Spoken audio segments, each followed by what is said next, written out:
People in the city thought they were getting a miracle, but nobody knew the cheap wigs were woven with souls. Amma stood at the junction of Oshodi, staring at the last 300 naira in her hand. Vehicles roared past her, downful conductors shouting destinations, and the smell of roasted corn filled the air.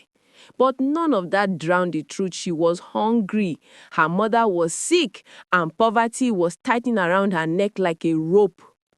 The weight of her thoughts pressed her chest, and her eyes stung with tears. She turned to walk home, dragging her slippers, when someone called her name. "Amma, no be you be this?"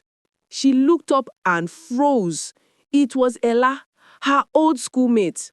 But the Ella she remembered was nothing like the Ella before her now. This one wore Brazilian bone straight hair, glittering heels, and carried a designer bag that looked too expensive for an ordinary girl. Amma's heart twisted with envy and confusion. "Ella, how you take fine like this?" she asked quietly.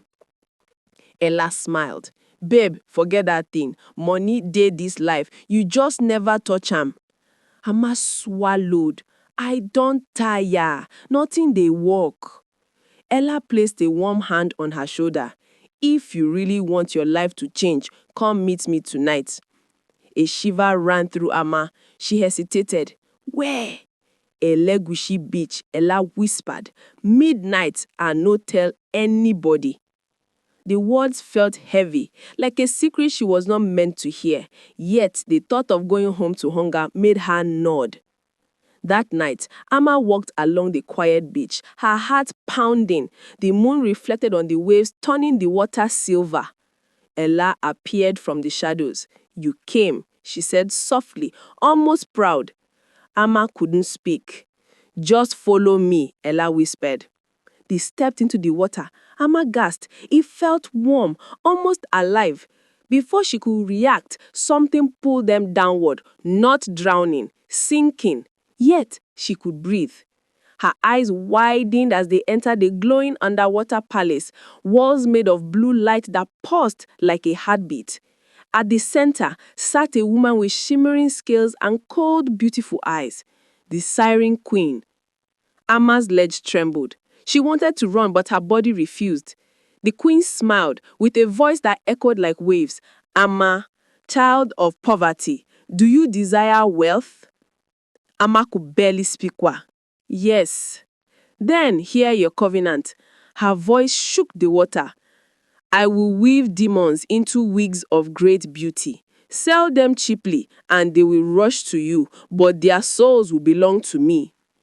Amma felt her heart stop. "Souls?"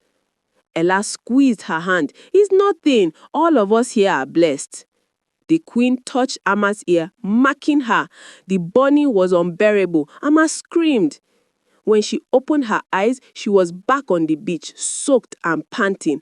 Ella stood over her, smiling. "Welcome to the real world, babe." Within days, Amma began selling wigs at ridiculous prices. 5,000, 7,000, beautiful, shiny, irresistible. People gathered in crowds shouting, "Give me two. This one cheap, die. God bless you, fine girl." Money poured in like sand through a broken basket. Her mother recovered. She moved into a better apartment, and life glowed like never before. But soon, whispers began. A girl woke up screaming, her hair falling off. A woman saw a shadow brushing her hair in her sleep. Another collapsed in public, her mind lost somewhere deep underwater. And Amma, she pretended not to notice. But all that changed the day she sold a wig to someone she never should have crossed her way, the pastor's younger sister. The moment the girl wore it, the city shook.